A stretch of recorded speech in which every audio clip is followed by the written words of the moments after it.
जय माता दी। आप सभी को शारदीय नवरात्रि की ढेरों शुभकामनाएं। प्रिय दर्शकों, आज के इस वीडियो में बात करेंगे बहुत ही महत्वपूर्ण विषय पर। आप लोगों के बहुत से प्रश्न आ रहे हैं इस नवरात्रि के समापन को लेके, इसकी पूर्णता को लेके, इसके विसर्जन को लेके। अष्टमी कब है, सप्तमी कब है, नवमी कब है, इससे संबंधित। साथ ही आपको जानकारी देंगे कि आपको पारण कब करना है, नवरात्रि का पारण करना कब चाहिए, शास्त्रीय विधान क्या है, शास्त्र क्या कहते हैं, पुराण क्या कहते हैं। जो बहुत सारे लोगों के बीच में भ्रम फैलाया जा रहा है कि अगर गलत दिन पर पारण कर लिया तो व्रत खंडित हो जाएगा, क्या इसमें कोई सत्यता है क्या? अगर आप अष्टमी करते हैं तो अष्टमी करने वालों को नवरात्रि के अनुष्ठान का पारण कब करना चाहिए, विसर्जन कब करना चाहिए, अष्टमी को तो नहीं करना चाहिए। ये तो सबसे महत्वपूर्ण जानकारी है। तो करना कब चाहिए पारण? इस वर्ष 2025 में विसर्जन के लिए सर्वोत्तम समय क्या रहेगा, पारण के लिए समय क्या रहेगा, पारण का मुहूर्त क्या रहेगा। जो लोग व्रत का जोड़ा करते हैं, पहला या अंतिम करते हैं, या जो सप्तमी को व्रत करते हैं, तो सप्तमी का व्रत किस दिन रहेगा। इस वर्ष नवरात्रि में इतना अंतर क्यों है? इस प्रकार से बड़ी ही महत्वपूर्ण जानकारी नवरात्रि व्रत, पारण और पूर्णता तथा विसर्जन से संबंधित इस वीडियो में प्रदान की जाएगी। आपसे निवेदन है कि यदि वीडियो थोड़ा सा भी उपयोगी लगे तो कृपया एक बार लाइक अवश्य कीजिएगा। अपने नवरात्रि अनुष्ठान की सफलता के लिए कमेंट बॉक्स में अवश्य लिखिएगा जय माता दी या जय माँ आदिशक्ति। माता रानी की कृपा से आपका नवरात्रि अनुष्ठान सफल होगा और आपके जीवन के सभी संकटों का हरण होगा, माँ प्रसन्न होंगी।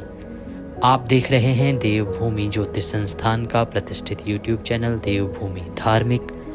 हम यहाँ पर सभी व्रत और त्योहारों की सही शास्त्रीय जानकारी प्रदान करते हैं। ज्योतिष शास्त्र और पंचांग के आधार पर आपको बताते हैं कौन सी तिथि कब है, व्रत आदि कब करना है, क्या विधि है, क्या नियम है और क्या गलती नहीं करनी है, आपको किस गलती को करने से बचना है। यदि आप सभी व्रत और त्योहारों की सही शास्त्रीय जानकारी पाते रहना चाहते हैं तो कृपया चैनल को अभी सब्सक्राइब कीजिए और बेल आइकन को प्रेस कीजिए। जब आप सब्सक्राइब का बटन दबाएंगे तो वहाँ एक घंटी का निशान बना हुआ आएगा, उसे अवश्य दबाइएगा, तभी आपको हमारे सारे वीडियो प्राप्त होंगे, अन्यथा आपसे जानकारी छूट जाएगी। तो सब्सक्राइब करें और बेल आइकन को प्रेस करें। आइए प्रिय भक्तों, जानकारी आरंभ करते हैं। बात करते हैं शारदीय नवरात्रि 2025 व्रत, पारण तथा अनुष्ठान, विसर्जन आदि की। प्रिय दर्शकों, सबसे बड़ी बात तो ये कि इस वर्ष जो नवरात्रि हैं वो 9 नहीं 10 हैं, और 10 नवरात्रि होने के कारण ही इस वर्ष सबसे अधिक भ्रम की स्थिति पैदा हो गई है। क्योंकि अधिकतर लोग क्या करते हैं कि दिन के अनुसार गिनते हैं कि आज पहला दिन निकल गया नवरात्रि का तो प्रतिपदा, छठा 6 दिन हो गए तो षष्ठी हो गई, 7वां दिन आ गया सप्तमी हो गई। लेकिन इस वर्ष ऐसा नहीं है। अब आप देखिए कि 28 तारीख को 7वां नवरात्रा है, परंतु इस दिन छठ रहेगी, क्योंकि सूर्य के मुख से इस दिन षष्ठी तिथि है। तो इसीलिए माता के छठे स्वरूप माँ कात्यायनी का इस दिन पूजन किया जाएगा, ना कि 7वें स्वरूप का। और यही जो स्थिति है ये लोगों में भ्रम पैदा कर रही है, और इसी का लाभ ले रहे हैं वो लोग जो तथा कथित लोगों में भ्रम पैदा करने का प्रयास करते हैं और उसका लाभ लेने का प्रयास करते हैं। देखिए, हमें सदा सनातन धर्म को अगर सही प्रकार से आगे लेके जाना है तो सतर्क रहने की आवश्यकता है, और सही जानकारी के अनुसार ही जीवन में आगे बढ़ने की आवश्यकता है। YouTube पर बहुत से ऐसे लोग मिल जाएंगे जो आपको भ्रमित करेंगे, और भ्रम का फ़ायदा उठाने के लिए वो सदा तैयार रहेंगे। तो इस वर्ष नवरात्रि 2025 में आपको सबसे महत्वपूर्ण जानकारी ये है कि सप्तमी तिथि 7वें दिन नहीं वरन 8वें दिन होगी, अर्थात 29 तारीख को होगी। 29 तारीख को सप्तमी तिथि होगी। तो जो भी लोग अष्टमी करते हैं वो लोग अक्सर सप्तमी का व्रत किया करते हैं। क्यों? क्योंकि वो या तो अंतिम 2 का व्रत करते हैं या पहले और आखिरी का व्रत करते हैं। तो उस अवस्था में पहला नवरात्रि 22 को था, और सप्तमी तिथि पर आपने व्रत करना है तो व्रत आप करेंगे 29 सितंबर को, सप्तमी रहेगी। अब बड़ी बात ये कि जो लोग अष्टमी करते हैं, जिनके यहाँ पर अष्टमी को दुर्गा माता की पूजा होती है, कंजकें आदि बिठाते हैं, क्या वह सही विधि है या उसमें कोई त्रुटि है? क्या अष्टमी नहीं करनी चाहिए क्या? ये कहा जाता है कि अष्टमी को कभी भी नवरात्रि का विसर्जन या पारण नहीं करना चाहिए। तो क्या अष्टमी को देवी पूजन नहीं करना चाहिए? क्या देवी पूजन अनुचित है अष्टमी को करना? क्या नवमी को देवी पूजन करना चाहिए? शास्त्र क्या कहते हैं और शास्त्रीय विधान क्या है? प्रिय दर्शकों, इसमें भ्रमित होने की या डरने की आवश्यकता नहीं है। शास्त्र अनुसार आप नवरात्रि में माँ दुर्गा का पूजन या देवी पूजन अष्टमी को भी कर सकते हैं और नवमी को भी कर सकते हैं। दोनों ही दिन उतना ही अधिक फल देने वाला है। माँ दुर्गा का पूजन या ये कहें कि देवी पूजन जो नवरात्रि में आप करते हैं, चाहे वो दुर्गा अष्टमी पर करें चाहे दुर्गा नवमी पर, दोनों दिन आपको समान फल ही प्राप्त होता है। फिर अंतर क्या है? क्या हमें कंजकें बिठानी चाहिए अष्टमी को या नहीं बिठानी चाहिए, या नवमी को बिठानी चाहिए या नहीं बिठानी चाहिए? कंजकों के बिठाने का जहाँ तक प्रश्न है तो कंजक भी आप अष्टमी को बिठा सकते हैं। कंजक पूजन, कन्या पूजन भी आप अष्टमी को कर सकते हैं, कल्याणकारी है। और वह कन्या पूजन चाहे अष्टमी को करें चाहे नवमी को करें, दोनों ही दिन समान फल देता है। तो इस प्रकार से ना तो कन्या पूजन अष्टमी में करने में कोई बुराई है और ना ही देवी पूजन अष्टमी में करने में कोई बुराई है। अब यहाँ पर प्रश्न ये आता है कि फिर हमें अष्टमी के दिन विसर्जन क्यों नहीं करना चाहिए और हमें अष्टमी के दिन नवरात्रि पूर्ण क्यों नहीं करनी चाहिए? अगर ऐसा करते हैं तो वह त्रुटिपूर्ण क्यों कहा जाता है? प्रिय दर्शकों, जब आप नवरात्रि का अनुष्ठान करते हैं तो वह 9 दिवसीय और नवरात्रि अनुष्ठान होता है, जिसमें 9 दिनों में माता के 9 स्वरूपों का पूजन किया जाता है। और उन 9 दिनों में 9 तिथियां होती हैं। तिथि के अनुसार निर्धारित होता है कि आज किस स्वरूप का पूजन होगा। ऐसे नहीं कि नवरात्रि शुरू हुए, अगर आज इतने दिन हो गए तो उस दिन आप उस स्वरूप का अपने आप पूजन कर लें। नहीं, यह सर्वथा अनुचित है। आपको तिथि के अनुसार निर्धारित करना होता है कि आज किस देवी का पूजन होगा या माता के किस स्वरूप का पूजन होगा। जिस दिन सप्तमी तिथि रहेगी उसी दिन 7वें स्वरूप का पूजन होगा। ऐसा नहीं कि आज 7 दिन पूरे हो गए तो आज आप कर लेंगे। देखिए क्या होता है कि कई बार ना कोई तिथि बढ़ जाती है और कई बार तिथि घट जाती है। तो इस वर्ष यही हुआ है कि चतुर्थी तिथि जो है वो 2 दिन हो गई है, 25 और 26 को। इस कारण से एक नवरात्रि बढ़ गई है और नवरात्रि 9 दिन की ना हो के 10 दिन की हो गई है। अब जो बड़ा प्रश्न है वो ये है कि हमें विसर्जन अष्टमी को क्यों नहीं करना चाहिए और पारण हमें अष्टमी को क्यों नहीं करना चाहिए? देखिए, शास्त्र ये कहते हैं दर्शकों कि ये जो विधान है नवरात्रि का वो 9 दिन की पूजा का है, 9 दिन के अनुष्ठान का है। 9 दिन में 9 तिथियों में आप माता के भिन्न भिन्न स्वरूपों का पूजन करते हैं। उसके बाद ही व्रत का पारण किया जाता है या व्रत का विसर्जन आदि किया जाता है। ये नियम है शास्त्रों में। अष्टमी को देवी पूजन जो है ना वो पारण नहीं है। अष्टमी को आपके यहाँ देवी पूजन अगर होता है, आप अष्टमी को यदि देवी पूजन कर लेते हैं तो इसका अभिप्राय ये नहीं कि आपका व्रत पूर्ण हो गया या आपका 9 दिन का नवरात्रि अनुष्ठान पूर्ण हो गया। हमने देखा है बहुत लोग क्या करते हैं, जिनके यहाँ देवी पूजन होता है, अष्टमी पूजती है, तो वो क्या करेंगे कि अष्टमी को देवी पूजन कर लिया, कन्या पूजन भी हो गया, कंजकें बिठा दी, और जो भी खेतड़ी आदि बोई है, जवारे बोए हैं, उन्होंने उसी दिन उसका विसर्जन कर देना है। चौकी माता के स्थापित करिए, उसको उसी दिन हटा देंगे, विसर्जन कर देंगे। और उनका जो नवरात्रि अनुष्ठान है वो अष्टमी को ही पूर्ण कर देते हैं, जो कि सर्वथा अनुचित है और सर्वथा दोषपूर्ण है।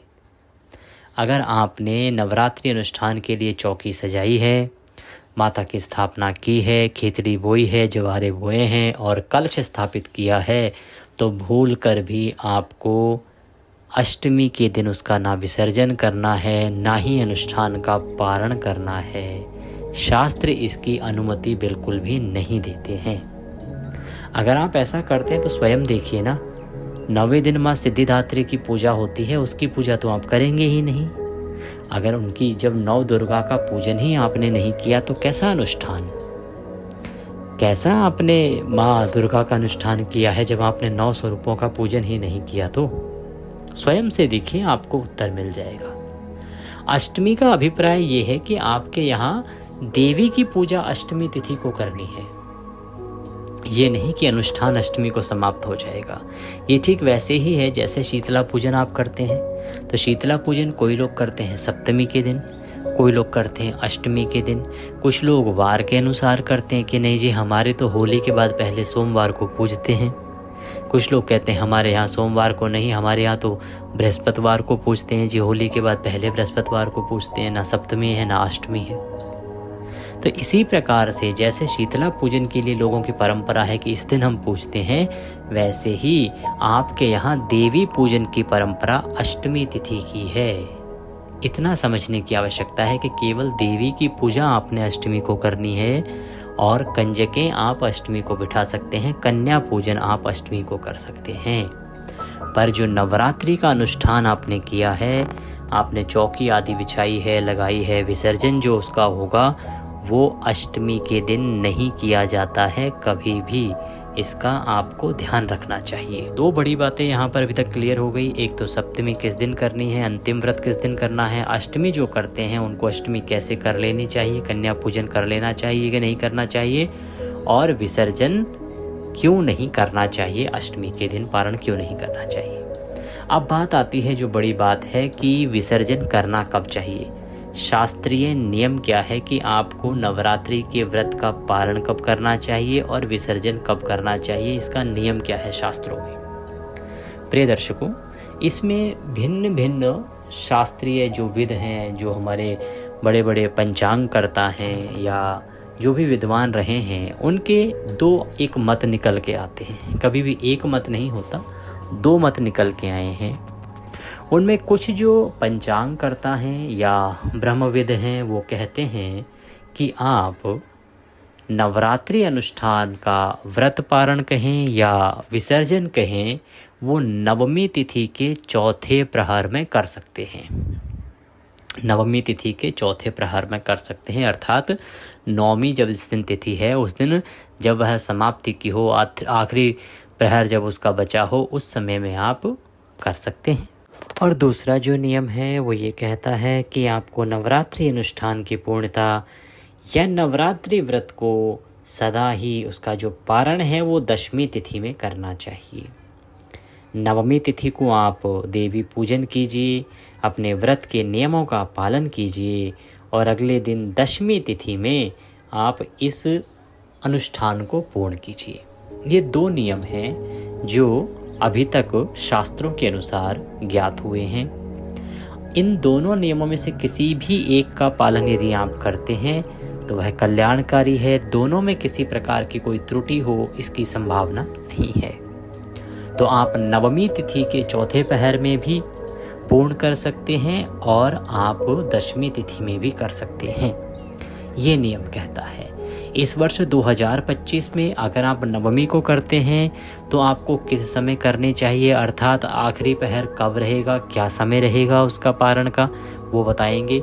साथ ही यदि आप दशमी को व्रत पूर्ण करते हैं, दशमी को आप विसर्जन और पारण करते हैं तो उसका समय क्या रहेगा, इसकी जानकारी भी आपको अब आगे दी जाएगी। अब बात करते हैं कि आपको विसर्जन करना कैसे चाहिए, पूर्णता करनी कैसे चाहिए, और यदि कंजकें ना हो तो क्या शास्त्रीय विधान है जिसके द्वारा आप इस कन्या पूजन का लाभ ले सकते हैं और अपने अनुष्ठान को पूर्ण कर सकते हैं। प्रिय दर्शकों, यूँ तो शास्त्र नियम कहता है कि आपको इस दिन 9 कन्याओं का पूजन करना चाहिए और एक लाकड़े के रूप में या लांगुर के रूप में अनेक नाम हैं जो एक लड़का बिठाया जाता है, उसके आपको 9 कन्याएं और एक बालक को इस दिन पूजना चाहिए। उसके बाद भेंट स्वरूप उपहार आदि देके उनको विदा करके उनसे आशीर्वाद लेने के बाद ही अपना व्रत पारण आदि करना चाहिए। तो 9 कन्याएं यदि ना मिलें तो क्या करें, क्योंकि आज के समय में सोसाइटीज़ बहुत दूर दूर तक बसी हुई हैं, शहरों से बाहर टाउनशिप बनी हैं, वहाँ पे कन्याएं नहीं होती। आज के समय लोग कन्याएं भेजते भी नहीं हैं एक दूसरे के घर, सुरक्षा का कारण भी उत्पन्न हो जाता है। तो ऐसी अवस्था में क्या करें? इस अवस्था में आप क्या कीजिएगा कि आप सारी तैयारी करने के बाद जब पूजन के लिए बैठें, देवी पूजन करेंगे, उसके बाद आप 9 पत्तलें लगाइए, 9 थालियां लगाइए 9 दुर्गा के रूप में और 10वीं बालक के लिए। तो 9 स्थान देवी के लिए आप जो भोजन की सामग्री है, पूड़ी, हलवा और छोले, वो रखिए 9 प्लेट के अंदर 9 पत्तलों में। और जो भी आप इनके लिए उपहार स्वरूप लाए हैं उसे भी रखिए, क्योंकि इस दिन 9 दुर्गाओं को, 9 देवियों को, 9 कंजकों को कुछ ना कुछ उपहार दिया जाता है, तो वह भी रखिए। वह रखने के बाद अपने सीधे हाथ में जल लीजिए। हाथ में जल लेके देवी को स्मरण कीजिए और देवी का स्मरण करते हुए उन सभी के सभी जो खाने की पत्तलें आपने लगाई हैं 9 दुर्गा के लिए और जो उपहार लाए हैं, उन सब के चारों तरफ हाथ को घुमा के और उस जल को छोड़ दीजिए। इसके बाद यदि आपके पास 9 दुर्गाएं हैं तो 9 कंजकें बुलाइए।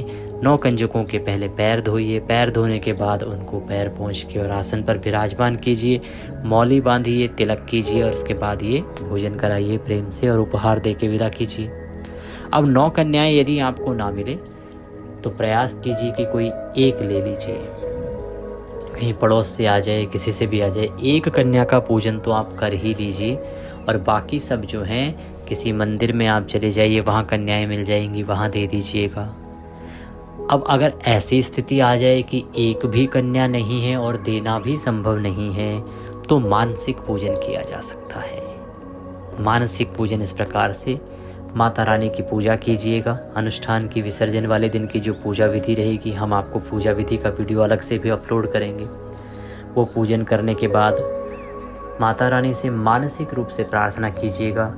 इस प्रकार से मन में विचार कीजिएगा कि कंजकें आपके घर पे आई हैं, आप उनका स्वागत कर रहे हैं, पैर धुला रहे हैं, पैर पोंछ रहे हैं, पद प्रक्षालन आदि करके उनको आसन पर विराजमान कर रहे हैं, तिलक कर रहे हैं, मौली बांध रहे हैं, भोजन करा रहे हैं और फिर उपहार आदि देके उनको विदा कर रहे हैं। ये मानसिक चिंतन कीजिएगा, मन में सब सोचिएगा और ये मानसिक पूजन करके उनको विदा कीजिएगा। और मातेश्वरी से निवेदन कीजिए, हे मातेश्वरी, इस वर्ष मेरे पास कन्याएं नहीं हैं, इसलिए मैंने ये कन्याओं का मानसिक पूजन किया है, इसे स्वीकार करें। तो ये मानसिक पूजन भी आपके लिए बहुत कल्याणकारी होता है। मानसिक पूजन का भी फल शास्त्रों में कहा गया है। तो यदि एक मिल जाए तो कर सकते हैं, एक भी ना मिले तो मानसिक रूप से कर सकते हैं। ये है विधान कि आप कैसे कन्या पूजन करें। अब बात आती है कि विसर्जन कब करना है और कैसे करना है। देखिए, आप नवमी के चौथे पहर में कर रहे हैं तो भी पूजन आपने करना है, और 10वीं तिथि को करेंगे पारण या विसर्जन, तब भी आपने माता का पूजन विधि विधान से करना है। विधि विधान से पूजन कैसे करना है? पंचोपचार पूजन विधि हमने सदा आपको बताई है। पंचोपचार पूजन विधि से माता का पूजन कीजिए, कलश देव का पूजन कीजिए और उसके बाद ही आपके इस अनुष्ठान की पूर्णता होगी। उसके बाद ही ये नवरात्रि का अनुष्ठान पूर्ण माना जाएगा। पूजन आदि करने के बाद चौकी को थोड़ा खिसका दीजिए, कुछ जवारे लेके कान के पीछे लगा लीजिए, बाकी आप जल विसर्जित कर सकते हैं। कलश जो है उसको थोड़ा सा हिला दीजिए और कलश में जो वस्तुएं हैं उसमें से प्रमुख रूप से जो सिक्का हमने डालने को कहा था चांदी का, वह निकाल के माथे से लगाइए और उसके बाद माता का आशीर्वाद समझते हुए तिजोरी में रख दीजिए। बाकी सामग्री जो है उसको आप जल प्रवाहित कर देंगे।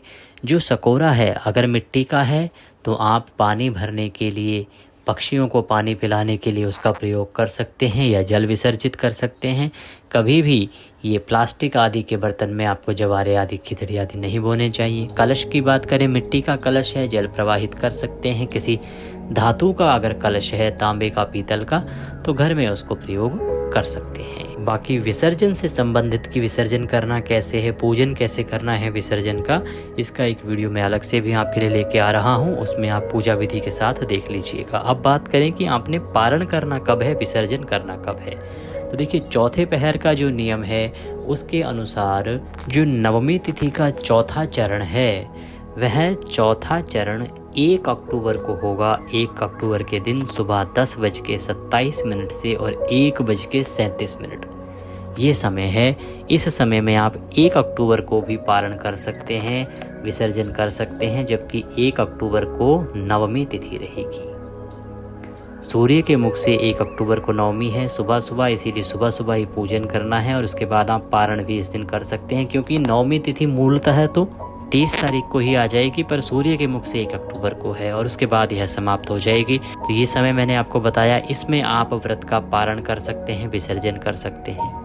दशमी तिथि में यदि आप व्रत पारण या विसर्जन करना चाहते हैं तो 1 अक्टूबर को पूरा व्रत रखिए, 2 अक्टूबर को सुबह 6 बजे अर्थात सूर्योदय से ले लीजिए इसको। कहीं अगर 6:15 बजे सूर्योदय हो रहा है तो वहाँ 6:15 बजे, कहीं 6:10 पर सूर्योदय हो रहा है तो 6:10 से लीजिए। सूर्योदय से और 10:30 तक पारण के लिए, विसर्जन के लिए उत्तम समय है 2 अक्टूबर को। ये समय शुभ रहेगा। अगर ये समय निकल जाए तो आप 2:50 तक भी इस दिन पारण विसर्जन कर सकते हैं, बस इससे लेट ना कीजिएगा। जब भी आप पारण करेंगे, विसर्जन करेंगे, पूजन करेंगे तो उस समय आपको ब्राह्मण को दान देना चाहिए, दक्षिणा देनी चाहिए, हो सके तो ब्राह्मण को भोजन कराना चाहिए और उसके बाद अपने व्रत का पारण करना चाहिए। अगर कोई और प्रश्न आपके मन में रह गया हो जिसका आपको उत्तर ना मिला हो तो कमेंट बॉक्स में लिख के पूछ लीजिएगा। यदि दक्षिणा स्वरूप कुछ भी हमें भेजना चाहते हैं तो स्क्रीन पर नंबर आ रहा है, उस पर दक्षिणा भेज सकते हैं, या जो बारकोड आ रहा है उसको भी स्कैन करके उस पर भी दक्षिणा भेज सकते हैं। मातेश्वरी सब पर कृपा करें। जय माता दी।